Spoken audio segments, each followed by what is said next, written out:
Então, eu estou aqui com a prova do Colégio de Aplicação da Universidade Federal, que foi realizada hoje pela manhã, e irei fazer comentários a respeito das temáticas abordadas na prova, de alguns assuntos abordados na prova, que eu achei bastante pertinentes. Por exemplo, a prova começa com uma crônica argumentativa de Rubem Alves. Achei um texto excelente, um texto que exige uma reflexão realmente, não é um texto com um simples entendimento, né? As questões elas exigem que o aluno faça uma interpretação textual, uma inferência textual. A questão 16 começa logo abordando o assunto principal do texto, né? Então, que realmente está no edital, assuntos gerais do texto devem ser abordados, né?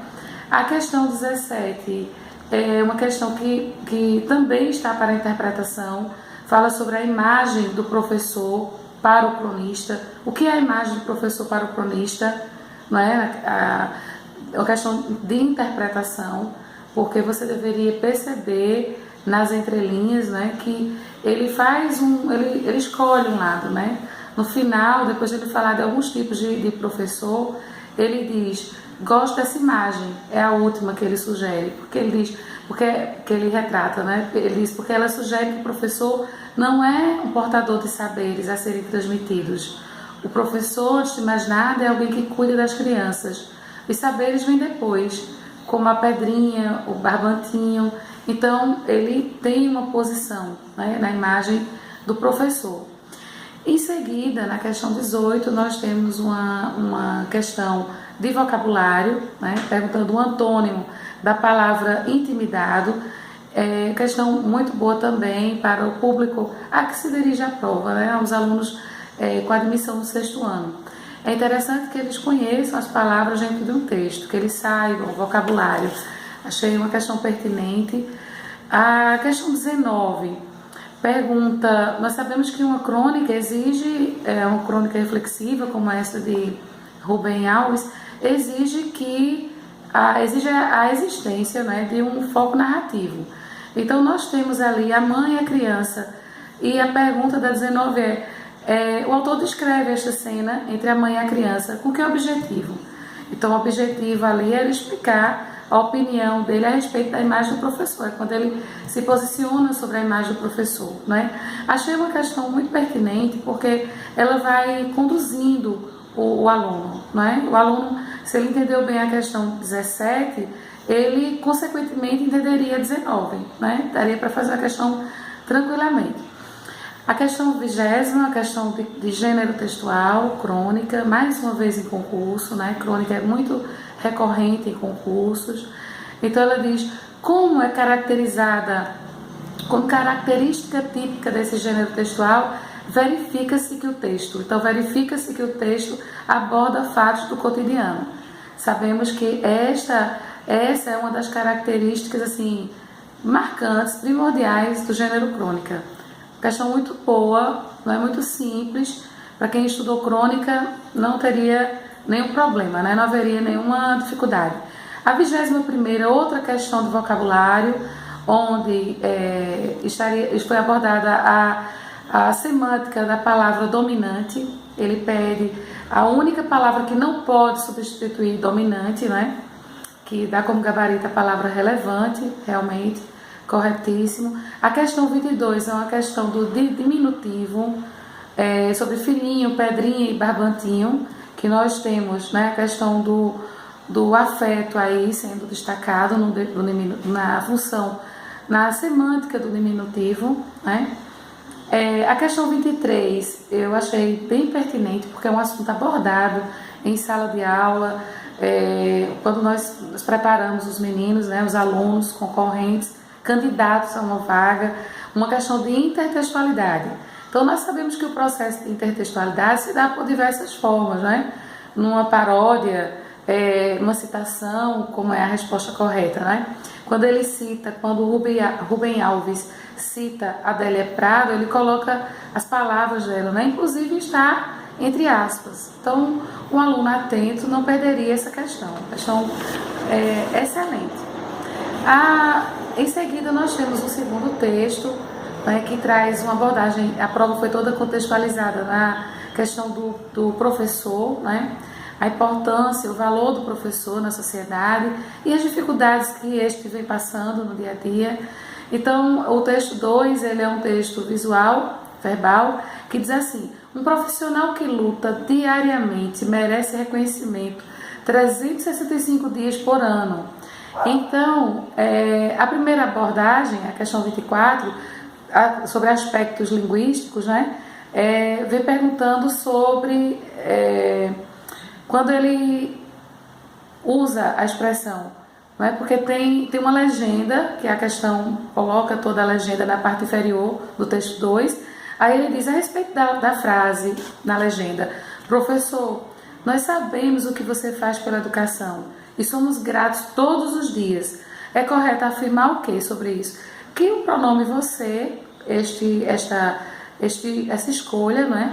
Ela realça a ideia de que o produtor do texto está estabelecendo um diálogo mais pessoal, de tom intimista com o professor, né? Então, o pronome você, aqui, quando ele diz nós sabemos o que você faz pela educação, está corretíssimo. A questão de aspectos linguísticos, né? Abordagem linguística. A questão 25, 25ª, de verdadeiro ou falso, totalmente gramática, obviamente contextualizada, não é? Achei pertinente, porque o Colégio de Aplicação da Universidade Federal está de parabéns pela abordagem na prova, não é? A questão do conteúdo. A prova, ela realmente contemplou o aluno que estuda, o aluno que estudou gramática, o aluno que estudou as questões de linguagem, o aluno que treinou bastante interpretação, não é? A redação, que eu falarei logo mais, foi uma temática excelente, contextualizada com a prova. Mas enfim, retomando a questão 25, é uma questão que aborda advérbio, pronome definido, substantivo e adjetivo. Uma questão simples, exigiria que o candidato tivesse conhecimento gramatical, obviamente, e procurasse entender as inferências desse do texto. Porque a primeira questão, ele diz o advérbio diariamente. Além de ideia de tempo, acrescenta ao enunciado a ideia de intensidade. Então, o aluno deveria voltar ao texto, retomar o texto e perceberia o quê? Que ele diz assim: um profissional que luta diariamente merece reconhecimento. Então, você poderia, né, entender que esse diariamente estava acrescentando ao enunciado a intensidade. Não era por um dia, não era eventualmente, diariamente, quer dizer, constantemente, não é uma luta diária. A segunda questão, o pronome definido, todos, retomando, não é, a questão semântica da gramática dentro das questões semânticas, retomando aí os 365 dias do ano. A questão do substantivo foi, ele colocou o substantivo luta em destaque, possui sentido literal de trabalho árduo, bem como de batalha bélica. Haveria um erro, porque aí não estaria para batalha bélica. E os adjetivos, finalmente, quando nós temos aqui, ele diz: em rotina difícil, dia intenso e luta árdua, contribuem para reforçar a ideia de trabalho árduo exercido pelo professor. Corretíssimo. São adjetivos e eles possuem essa ideia mesmo, de retomar o trabalho exercido pelo professor. O texto 3, um texto ótimo. Gostaria muito que, inclusive, que acontece na Finlândia, acontecesse no Brasil, né? Na Finlândia, a profissão de professor é valorizada. Um texto expositivo, onde fala, né, sobre o diferencial dos professores na Finlândia. E aí a questão 26ª faz um confronto dos textos, né, textos 2 e 3, e diz assim: os textos 2 e 3 apresentam informações relevantes sobre o cotidiano de grande parcela dos professores, no Brasil e na Finlândia, respectivamente. Considerando o conteúdo temático desses textos, a análise é correta. Então, eu achei bem interessante, porque é uma questão criativa, uma questão que valoriza o aluno que estuda.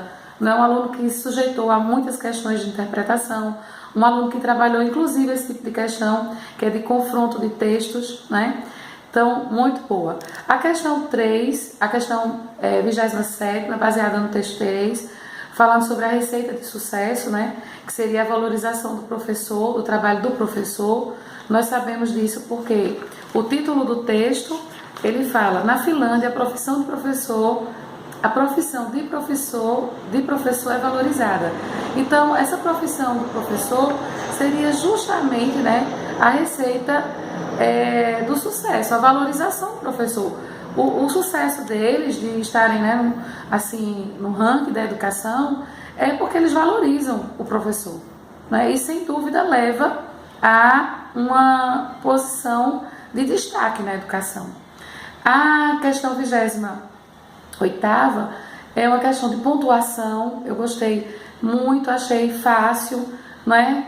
Deveria se retomar o texto, claro, para entender a pontuação, mas a letra D, ela é bem óbvia, porque ela diz assim: a ausência do sinal de exclamação indica que, ao apresentar as suas respostas aos questionamentos do Estado de São Paulo, a entrevistada, né, não expressa qualquer sentimento emotivo. Isso não tem, né, significância, não vimos a emoção só quando vem seguida de um sinal de exclamação, né? Então, tranquila, porque ele queria que não é correta. A não correta seria essa. A questão 29ª, que é uma questão de regras de acentuação, muito boa, né? Contemplou o aluno, mais uma vez, o aluno que estuda, que se prepara. Nós vimos na isolada muitas questões de regras de acentuação e gramaticais, porque nós sempre estudamos gramática dentro dos textos, né? Na abordagem textual. Então, a resposta correta da 29ª seria a letra A, que diz: acentuam-se palavras paroxítonas terminadas em L, como fácil. Corretíssima. O que o aluno poderia ter aqui um deslize, se ele não prestasse atenção, seria na letra, cometesse um deslize, talvez, na letra B, que diz: acentuam-se palavras paroxítonas terminadas em ditongo decrescente, aberto, como em Finlândia. Mas não é decrescente, aí é um ditongo crescente, né? Então, a resposta letra A, corretíssima. A questão 30ª, a questão do tempo verbal, ótima, muito contemplada, né, na isolada de português. Nós vimos várias questões de temporalidade, quando associado, obviamente, aos verbos. E o trecho que ele ressalta é a questão de que existem escolas que trabalham. Aí depois ele falou, os professores utilizam, o mais importante é a qualidade de aprendizado. Estou ressaltando alguns trechos, né? Então, a questão dizia, em relação à ideia de tempo, em que acontecem as ações indicadas pelos verbos, nesse trecho, como em grande parte da entrevista, nós temos o quê? Nós temos, obviamente, ações que estão acontecendo, né, no momento. O tempo verbal aí indica isso, né? Existem escolas estão mais interessadas, o mais importante é a qualidade. Então, essa questão da ação acontecendo, né? O tempo presente. Então, foi uma prova que eu achei que favoreceu bastante a quem estuda, muito boa, né? E, assim, atendeu às nossas expectativas, mais uma vez, na qualidade de ensino, de prova e de prova.